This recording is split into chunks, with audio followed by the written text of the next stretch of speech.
everyone. This time I will talk about the theories of human development in line to cognitive theories. The first one is the Piaget's theory of cognitive development, and the second one is Freud psychoanalysis. So let's start with, let's delve in with the Piaget's theory of cognitive development. The theories of human development is complex process. The word complex means there are a lot of mga branches or from the roots, like a stem, there's a lot of roots. So it's just like a human development, which is complex process that has been explored through various theoretical frameworks. Among the most influential perspectives are cognitive theories, which focus on how thinking and understanding from the cognitive word, which focuses on thinking and understanding evolve over time.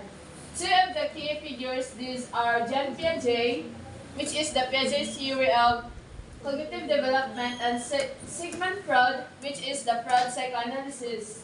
So, first one is Piaget's theory of cognitive development. So let's have a short background of Jean Piaget. Jean Piaget is a Swiss psychologist. I don't know which part is Swiss, but it's a nationality niya. Swiss.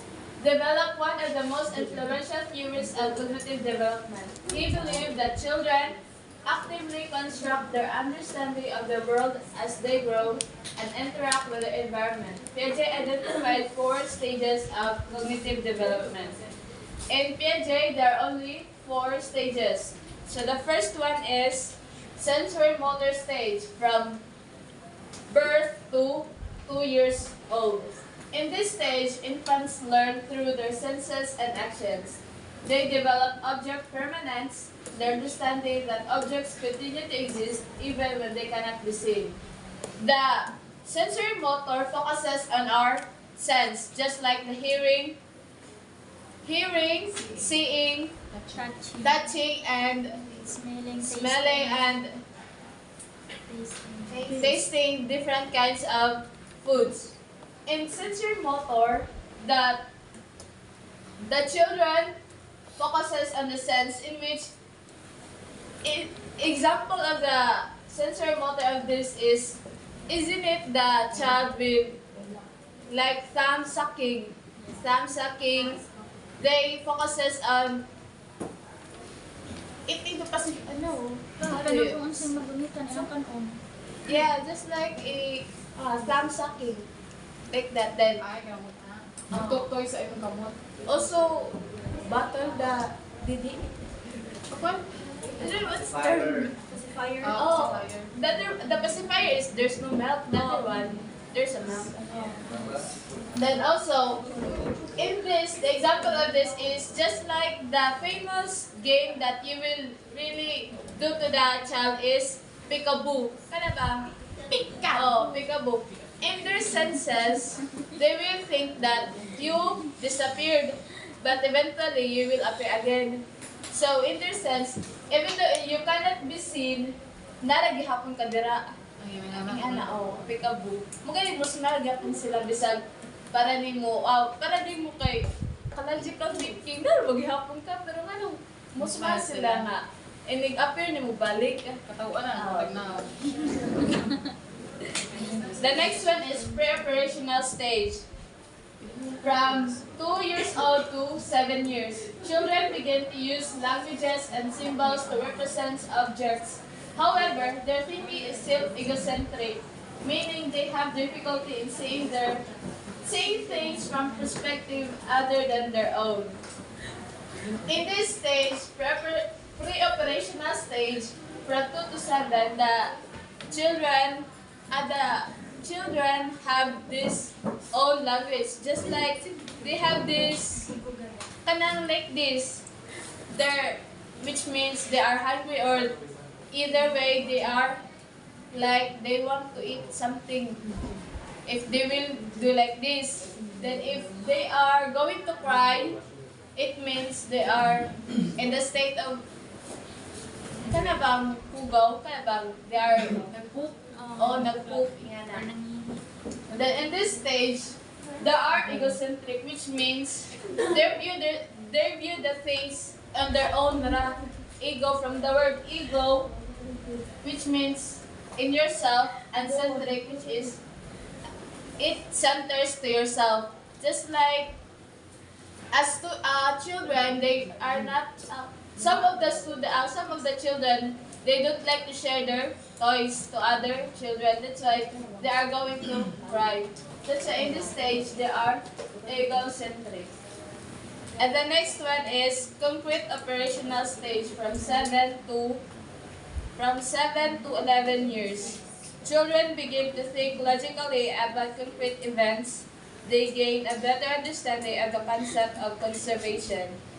The idea that quantity does not change despite changes in the shape or appearance of objects.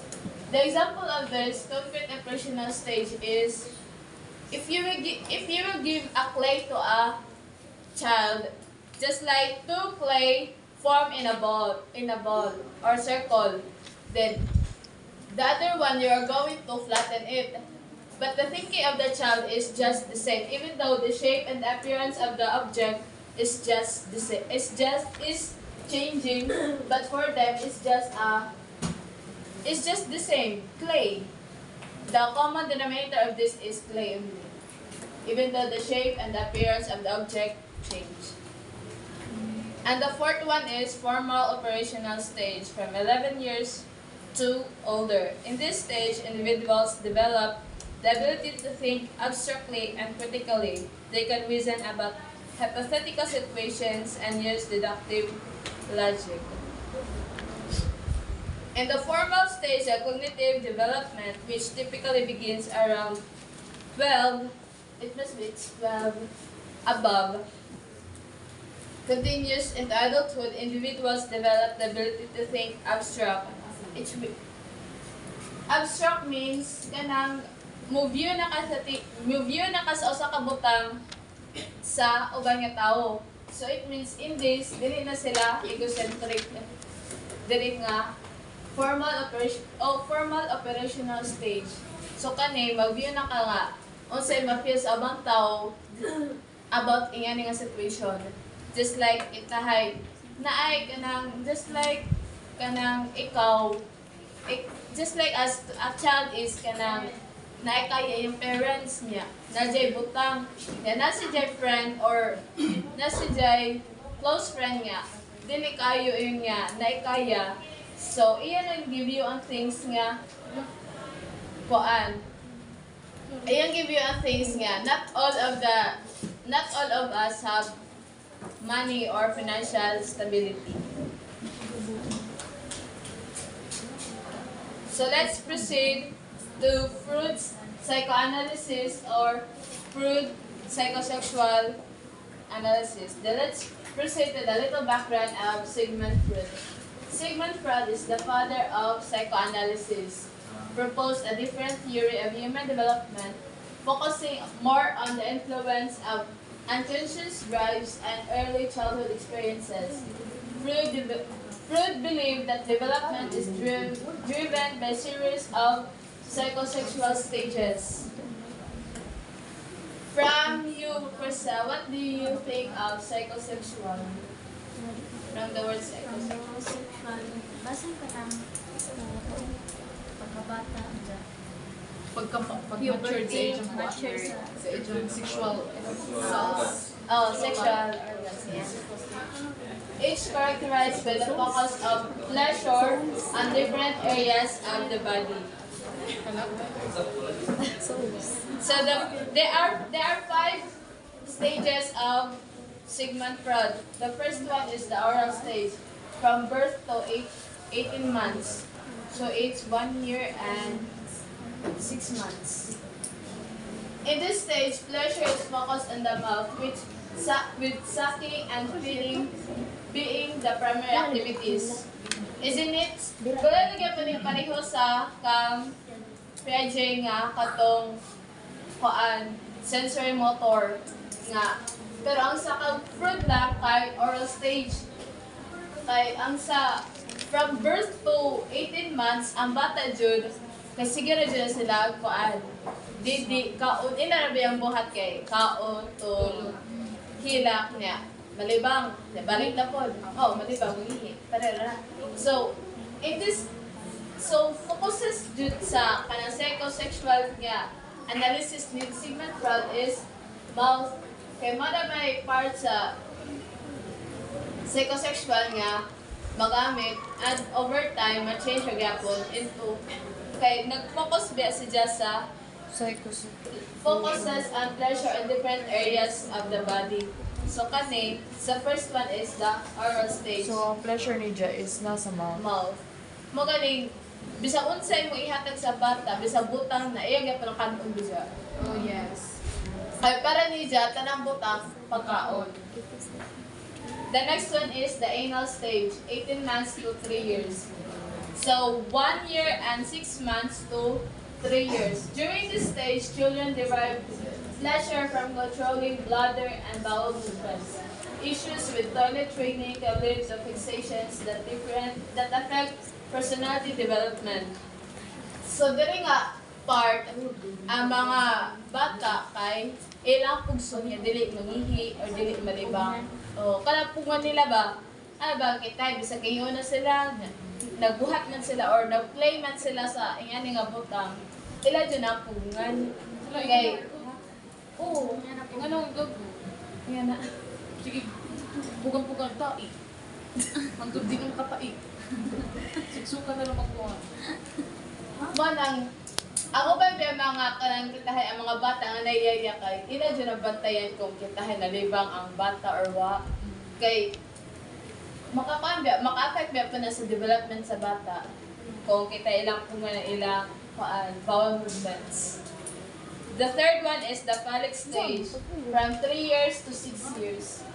This focus and pleasure shifts to genitals. During this stage, children experience the Oedipus complex for boys or the Electra complex for girls, which evolves an unconscious desire for the opposite sex parent and rivalry with the same sex parent.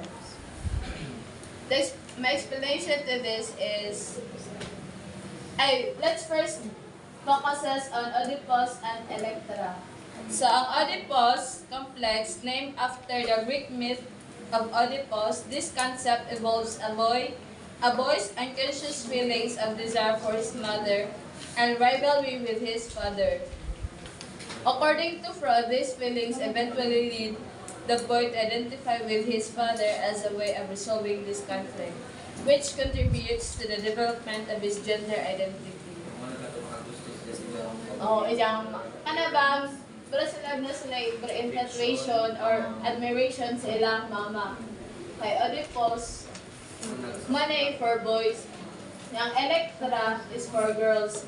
Ang Electra, through not a term from Freud originally used, it was introduced by Carl Jung. So, ang kaning Electra kay di kani Carl Jung.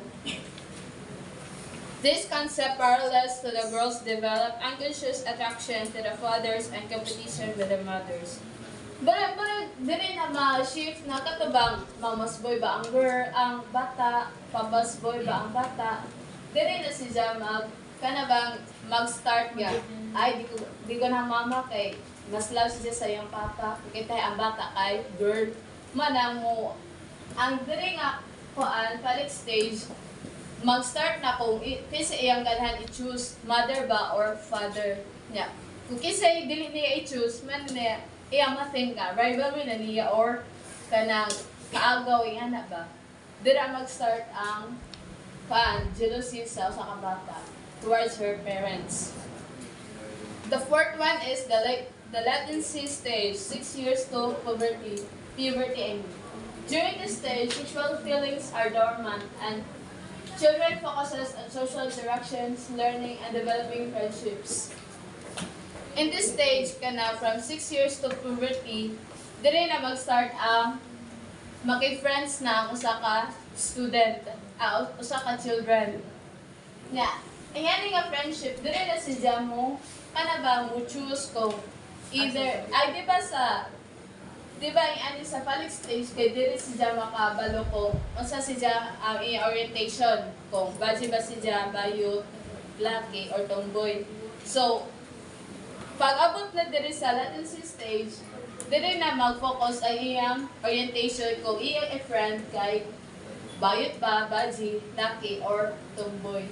So dili na mag-start ang social interactions sa iyang peers nga feel niya belong siya sa iyang nga group.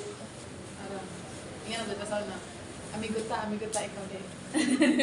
Oh, yan na ba? Mag-start ba sa paan? 6 years. Dede ka taga.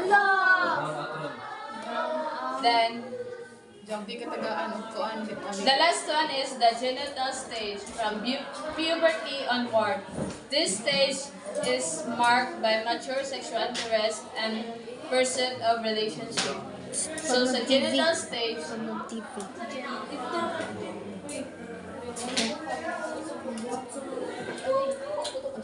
sa genital stage, dili na mag-start ang kanang relationship sa usa ka bata. Abang papilab na ba yan na? Dili mag-start sa puberty. Oo, kanang mag-crush-crush na sila Edad. na. Sa edad. Sa puberty na, kanang mga around. Kada ba mag-start na ilang changes sa ilang body? Mukol na. Oo, kanang yan na, bumukod na. Ano, Mag-start na. Mga grade 4, parang grade 4. Ayan na. Early. Uyab ng gali. Early magdala, maski grade 2 na rin mo. Bito na, mag-vibra na niya. Uy! Grade 2? Oo, grade 2 na. Oo. Ang karoon yung mga generation kay early na mag-start na ilang puberty. Diba? Early na po sila Just like magdugo me, na. ako nag-puberty ko kay at the age of 14 sa Cebu. Grade 9 ako ato. Yeah. Grade 6. Oh, grade 6 mo, di ba? We have time differences. How much more karon yung mga generation nga mas early din Daycare. sila. Kasi daycare ganin eh. Nanay ko ay na Crush. mo ka din makayot ka nga hala maka elementary na namin. O yan. Yes. Number 8. So, there is a genital stage mag-start ang pursuit of relationship. And those are all things.